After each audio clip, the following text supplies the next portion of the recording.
में गिरे तो आपके चारों तरफ कौन है? कुएं में आप गिर गए, आपके चारों तरफ कौन है? जिसको आप निरंकार समझ रहे हो। आप उस निरंकार को 1000 बार कह लो कि हे परमात्मा मैं कुएं में गिर गया हूँ, मुझे बख्श लो, मुझे बख्श लो, मुझे बख्श लो। तुम्हें वो ऊपर पहुँचा सकता है क्या? नहीं पहुँचा सकता। तुम सारी उम्र खड़े होकर रोते रहो कि मैं कुएं में गिर गया हूँ, मुझे निकाल दो। वो तुम्हें नहीं निकाल सकता क्योंकि वो तुम्हारी बात सुन ही नहीं रहा, वो सुनता ही नहीं किसी की। वो तो आकाश तत्व, वो क्या सुनेगा किसी की।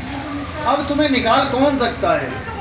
अगर कोई आदमी वहाँ पहुँच जाए और अगर तुम उसको कहो कि मुझे निकाल दो, वो आदमी रस्सी डाल के तुम्हें निकाल दो। अब तुम्हें लग रहा है कि वो साकार है आदमी, तुम्हें लग रहा है कि निराकार नहीं, वो तो साकार है, लेकिन नहीं, साकार तो केवल उसका शरीर है।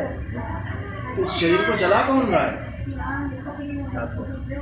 वो आत्मा ही निरंकार है जो तुम्हें सुन रही है और जो तुम्हारी मदद कर रही है। वो तुम्हें निकालेगी। तुम्हारा परमात्मा जो तुम्हें दोनों हाथों के बीच में दिखाया, वो परमात्मा तुम्हें नहीं निकाल सकता। नहीं तो कूद के देख लेना, जिस दिन निकल जाओ फोन कर दो। महाराज जी वो तो निष्क्रिय है, क्रिया तो किसी साकार के द्वारा ही होगी। साकार भी क्रिया कैसे करेगा? साकार में तुम्हारे ऊपर पत्थर है साकार, तुम पत्थर को बोलो मुझे निकाल दो, साकार को जड़ नहीं करेगा, चेतन करेगा। हाँ तो चेतन निराकार हुआ ना, चेतन निरंकार हुआ। शरीर को मत मानो निरंकार।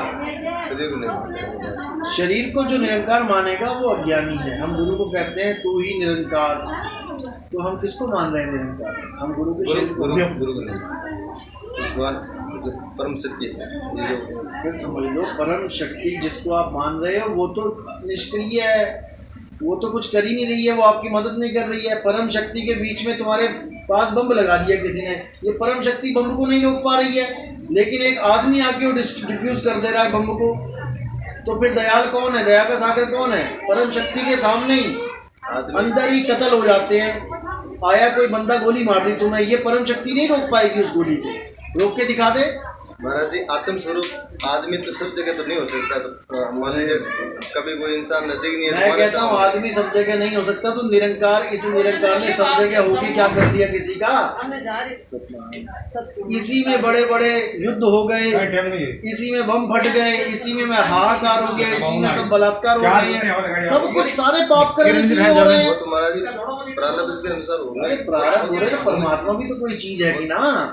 ये आप परमात्मा का प्रचार कर रहे हैं या आप कोई भगत हो, अगर भगत की भगवान मदद नहीं करता, भगत की भगवान मदद करता कि नहीं करता है? क्यों नहीं करता? करता भी। तो फिर ये जितने बलात्कार हो रहे हैं क्या ये निरंकार के अंदर हो रहे हैं कि बाहर हो रहे हैं? इसी में हो रहे हैं। तो फिर सारे कुछ, ये तो अंधा है, फिर तो दिख ही नहीं रहा है। आपके सामने ये गलत हो रहा हो ना, आप बीच में रुकावट डाल दोगे कि भाई मेरे सामने ये नहीं होना चाहिए, मेरे पीठ के पीछे कर, मेरा उसका ठेका नहीं रखा, लेकिन मेरे सामने ये गलत काम नहीं होगा। लेकिन सारे काम इस निराकार के सामने गलत हो रहे हैं। ये तो किसी की मदद नहीं कर रहा है। कामना करना महाराज जी सही, आप समझ नहीं रहे बात को। आप जब तक इसको ये नहीं समझोगे ना कि ये जड़ है, जब तक आप इसके बंधन से निकल नहीं सकते। इसी निरंकार में सारी दुनिया पैदा हो रही है, सारी दुनिया खप रही है, मर रही है, यही काल है। सारी दुनिया को पैदा करके सबका नाश करने वाला यही काल है, लेकिन नहीं समझ में आ रहा। आप कौन हो? आप निराकार को भी जानते हो, आप साकार को भी जानते हो। आप निराकार और साकार दोनों से कुछ भिन्न हो, अलग हो दोनों से।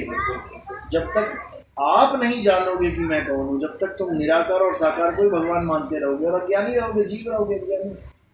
कबीर साहब कह रहे हैं कि कोई निर्गुण में रीझ रहा, कोई सर्वगुण ठहराए, अटपट चाल कबीर की मुँह से कहीं ना जाए।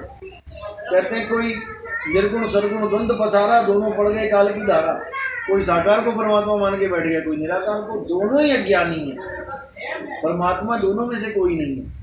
परमात्मा तो बिल्कुल अलग है इन दोनों से, और वो शब्द ही परमात्मा, शब्द गुरु परमात्मा। उसको जानने के लिए पहले सत्संग समझने पड़ेंगे। निराकार की भक्ति सतभक्ति नहीं है, साकार की भक्ति सतभक्ति नहीं है। निराकार और साकार दोनों असत्य हैं।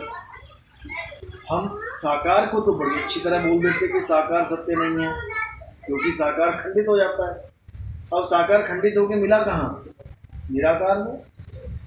बर्फ से पानी और पानी से बर्फ हो रहा है। ये साकार सृष्टि कहाँ से आ रही है? निराकार से आ रही है। कोई और थोड़ी नहीं फेंक दे रहा है निराकार के अंदर। निराकार से ही साकार सृष्टि बन रही है, निराकार ही साकार है। तो साकार जब सत्य नहीं है तो निराकार भी सत्य नहीं है, दोनों सत्य हैं। हाँ, पानी और बर्फ दोनों से न्यारी एक सत्ता है जिसको हम वाष्प कह देते हैं, उसको कोई पकड़ नहीं सकता, वो ज्ञान रूपी सत्ता है। और जड़ और चेतन जो है इन दोनों में से निबेड़ा करना पड़ेगा, क्या है जड़ क्या है चेतन। हाँ पता नहीं।